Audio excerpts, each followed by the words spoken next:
welcome to the post-Week 6 college football playoff projections. This week was going into it seen as a weak slate of college football games, only one ranked matchup, and that included the 25th ranked team, Texas A&M, who after a huge win is not 25 anymore. So number one, that includes upset loss to number one Alabama. So Alabama dropped from 1st to 8th in my seedings, and Texas took over number one. So that was a big change. Texas, coming off a bye, didn't do anything. So that was they fell forward kind of situation. They didn't do anything to deserve it. Now they have Oklahoma, top 20 opponent this upcoming week. It'll be a good game, rivalry game at the Texas State Fair every year. It's fun to watch. Love the Cotton Bowl split. 50-50, 50% burnt orange, 50% crimson, maroon, whatever you want to call Oklahoma's shade of red. Number two, I still have Ohio State. I think the SEC and Big Ten champ will be 1-2 no matter what. You can argue, I have Oregon as a 5 seed. They could get it, but again, it doesn't matter because Ohio State is going to Eugene this Saturday to play Oregon in what is second against third in the AP poll. Number three, I think, is where it gets really interesting. I have Clemson at 3, winning the ACC. They've been consistent enough, I guess. They haven't played anybody yet. So we'll see. Hopefully they'll get challenged this year against Pitt later on, and then they have Louisville in a couple weeks. So that'll be interesting. The reason I took Miami out of that spot and why Miami's not in my playoff at all this week is because they are a 4-2 team that is 6-0. Like, the touchdown call against Virginia Tech never should have been overturned. And then the targeting call that they didn't call on the field, reviewed. I mean, it checked every box. It was launching with the crown of his helmet to the runner's head. Like, I don't see how that wasn't targeting. If they call that play a targeting, 15 yards, first down, Cal just milks the clock and Cal wins. So that was eyebrow raising, I would say, at the least. Kind of something I would question. I kind of question the ACC right now. It's a weak conference. They're not seen as a super conference with the SEC and Big Ten. It almost feels like the ACC is doing all they can to keep Miami and Clemson at the peak of their performance. So when the ACC title comes around, it's more interesting, I would say, because honestly, Miami and Clemson, there are 4 ranked ACC teams right now, and Miami does not play any of the other 3, and Clemson only plays 1, which is Pitt. So, I mean, out of a weak conference already, you're not playing the top teams in said weak conference. Very questionable. I think they should be, it should not be, oh, look what they did on the field. They should be punished for their weak strength of schedule more than just, hey, they're 12-0 or 11-1, you know. Number 4, I have BYU. BYU also had a bye week, just like Texas. Iowa State looked questionable in the first half, to say it best. They gave up 21 points in the first 33 minutes against Baylor, which is below average Big 12 team this year. And Iowa State's offense started to click in the second half, but it still looks stagnant. And a team that is defense heavy, giving up 21 points that quickly, Iowa State didn't do enough to take that spot, and BYU has Arizona this upcoming week, so it'll be interesting to see how Arizona bounces back from the loss to Texas Tech. See if they can, just like they did against Kansas State. They lost to Kansas State in Manhattan, had a bye week, went into Salt Lake City, beat Utah, and then after that lost to Texas Tech. So maybe it's that on week, off week. Maybe this is their on week after an off week against BYU. But yeah, right now I still have BYU. Like I said earlier, 5 is Oregon. Oregon is starting to click on all cylinders. I like to see constant progression of positivity, I would say, for Oregon. They've done that. They started off slow at the beginning of the year, almost lost to Boise, just kind of looked bad against Oregon State in the first half. Second half, they kick it in. Then they beat UCLA. Then they beat Michigan State. Now, here's a real challenge this week. And I think next week's projections we'll see a big difference just because Ohio State and Oregon play. Texas has Oklahoma. Oklahoma right now is what would be considered on the bubble of the playoffs. So if they lose, that could take them out of the bubble. If Texas loses, they could slide down, and then we're looking at one-loss team in that SEC spot, which would be very interesting. So, speaking of the Big Ten, Penn State's I have is 6 right now. Drew Allaire still looks good, and Penn State recently has played a couple top 25 teams, and they've beaten them. So it's good to see Penn State take shots downfield. Like I said earlier, that's something that was an emphasis for Franklin in the offseason, and they've proven that. So even though this past weekend they only beat UCLA by 16 with UCLA's backup quarterback, they still dominated the game. Like, they controlled the game from beginning to end, and it didn't feel like a 16-point win for Penn State. It kind of felt like they were just cruising, kind of giving us their B or C effort. So when they do have to kick it into gear, I think they will. I think Penn State's fine. Number 7, I have Georgia. Trust me, I know Georgia lost to Bama, and Georgia's 7 and Bama's 8. Last time I checked, Georgia didn't lose to Vanderbilt. Like, that's kind of a low bar, I would say, but you can't lose to Vandy. That they're 1-60 now against top 5 AP opponents, and that one win is against the number 1 Alabama. Like, 22.5-point favorite. Georgia was up 1 with 2 minutes left against Bama. So I would give Georgia the nod, and I think Georgia will bounce back quickly. It's kind of interesting though to see Georgia going downhill. I mean, a lot of people make jokes about all the DUIs in the offseason. Colby Young, starting receiver Colby Young, gets arrested this morning for assault. Doesn't look good. So it makes me kind of think of the USC team where they were 2-time national champs. They lose in the 2006 national title to Vince Young in Texas. And then most of those wins from those 3 seasons are vacated. Reggie Bush's Heisman's taken from him, now reinstated as of this offseason, but those titles still aren't, those wins still aren't back.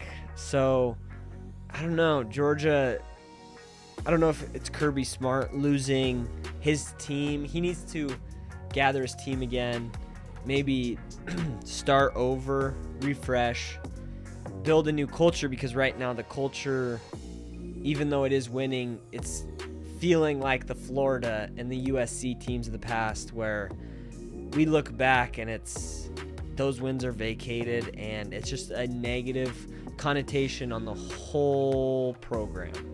I mean, we'll see how Kirby Smart handles the situation, because clearly nothing has worked in the past that he's done the last few months. Number 8, like I said, Alabama. I still have a lot of hope in Jalen Milroe. He definitely fell off from the number 1 spot in the Heisman Watch, though. It's hard to look at him putting up 2 rushing touchdowns and 2 passing touchdowns against Georgia's defense, and then he can't do that against Vanderbilt's defense. Like, I think they'll regroup. Kalen DeBoer has proven everywhere he's gone that he's a winner. They'll be fine. They'll make the playoff. Ryan Williams still had some incredible plays on Saturday. And really what it came down to is time of possession. Vanderbilt had the ball for 40-plus minutes. It was like 42 or 43 minutes. So that 17, 18 minutes, Alabama had the ball. They still put up 35 points. Their defense just had to stop Diego Pavia, and they didn't. I think they'll get it fixed, though, in the future. Number 9, I have Ole Miss. Jackson Dart, to me, is starting to prove that he was just padding his stats in the first 4 games, and these last 2, he's just not able to do it against SEC defenses. So I think we'll slowly see him fall out of the Heisman Watch overall in a couple weeks, unless he finds a new gear to kick it into. But Ole Miss, with that being said, I think they'll be fine. They have an easier schedule compared to Georgia and Alabama and Texas. So I think they'll still be able to win games. I just don't think he'll be able to put up the stats that he's had. Number 10, I have Tennessee. I kind of think Tennessee takes over that Missouri spot. The loss to Arkansas did not look good, but I think it's reasonable to look at the Oklahoma and NC State win, that back-to-back tough opponents. You're going to lose one, and that's all right.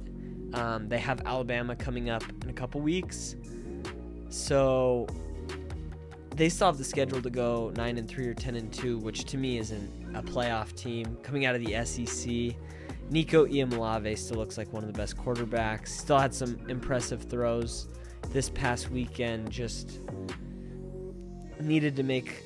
He showed his youth at the end of that game. He'll get more experience, and with more experience comes better decision making in crunch time, last 2 minutes of a game. They'll be fine. This is where I had a little fun. Number 11 is Indiana. Curtis Rourke looks like one of the best quarterbacks in college football right now. Probably one of the names nobody knows of. He's an Ohio transfer, played under Frank Solich at Ohio, who is a Hall of Fame coach. And Indiana's 6-0 right now. They have Nebraska upcoming, so that'll be very fun to watch. That is, I would say, one of 3 challenges. I think Indiana will win that game, and that's why I have them in here right now. In my rankings, they're around that 19 to 21 range, but that's as of now. They haven't played many good teams, but you look ahead, their schedule says 10-2, 11-1 maybe. They get Nebraska, Michigan, and Ohio State. They'll probably lose that Ohio State game, but then they get Michigan in Bloomington and Nebraska in Bloomington. So if they split that, 10-2 coming out of the Big Ten is good enough to make the playoff. If not 11-1, we'll see what Michigan team goes into Bloomington, who the starting quarterback is. Really what the style of play is. Even with Jack Tuttle this Saturday, Michigan was run heavy, but they tried to use Jack Tuttle more throwing the ball. And I think really what it comes down to is the Michigan defense looks tired when they throw it more than they run it. So if they can get Alex Orji to start again, have him run the ball heavy, control time of possession, get Khalil Mullings the ball more instead of Donovan Edwards, because I feel like Mullings and Orji's the best backfield for the Wolverines. If they can control time of possession, let their defense rest more, then their defense will be playing better. So it's kind of, for Michigan, it's a cycle of you have to score enough points to win is basically Michigan's idea of the game, not style points or It's just, how can we have one more point after 60 minutes of play? And that is giving your defense rest to stop the ball, and then control time of possession, and then score enough. I mean, like 3 touchdowns in that situation would be probably like a 21-17 Michigan win, which, you know, puts a tally in the win column. So number 12, I have Boise. I think this is interesting. I always believe it comes down to the Mountain West, specifically Boise or the American every year. UNLV's still in the mix, but I don't know. I think that was a game that they kind of lost, and now they're not in the top 25. You have Army and Navy surging. And everybody knows Ashton Jeanty now, number 1 in my Heisman Watch. And if he continues this pace, I mean, he has 260 more rushing yards than Caleb Johnson, who's second in the country with 770. Ashton Jeanty has 1,031 rushing yards. So that's if Ashton Jeanty sat out a whole game, he would still be first, because I doubt anybody runs for 260 yards.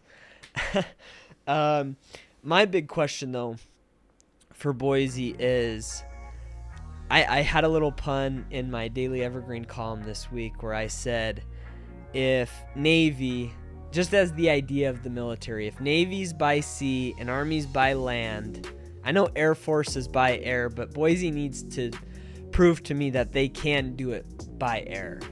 Maddox Madsen hasn't done anything that has impressed me. They haven't used Cam Camper, the former 5-star who's at Texas A&M, transferred out of College Station to Boise this offseason. They haven't used him. And so I think this is more of Boise needs to prove that they can throw the ball, so you're not running Ashton Jeanty 30-35 times and he gets tired and your offense becomes one-dimensional when you're playing, let's say, Texas or Ohio State in the first round of the playoff, in Columbus or Austin. You can't just run the ball. So you can this weekend against Hawaii. You did against Utah State. You can against Wyoming. But that's not the level of competition you're hoping to perform at. You're hoping to perform against the best in the country. And they did against Oregon, but Ashton Jeanty had a great game, and Oregon's defense was still trying to figure it out. When you're playing, 5-star first-round draft picks this upcoming draft in the spring, you have to be able to run against them, which I think Jeanty will be fine. I don't think it'll be 10 yards per carry. If it's 5, that's good, but then the defense is going to stack the box, put 7 or 8 in the box, maybe go cover 0, and basically say, try to throw it on our on our corners with your receivers. And I think they have the talent at receiver with Latrell Caples and, like I said, Cam Camper, but outside of that, if Maddox Madsen can do it, it's kind of making him throw the ball, which I don't know if they can do. So thank you for watching this week. We'll keep it at that. I think it's pretty clear that Ashton Jeanty's runaway Heisman right now, and I don't know who second would be. Maybe it's Travis Hunter. I still am not impressed with Travis Hunter's numbers, and I don't think he has some Heisman moments yet. He has some pretty great interceptions, but I mean, I've seen other guys catch same interceptions that he has. So the quarterbacks, Jalen Milroe fell off. Jackson Dart's not putting up the same amount of numbers. Cam Ward has 2,200 passing yards, but the turnovers are coming in, which I can't have Cam Ward that high. I haven't been impressed with him. Some of his decision making has been very questionable. So Ashton Jeanty is clear favorite for me right now. And then this upcoming week, We have LSU against Ole Miss. That'll be a fun game to watch.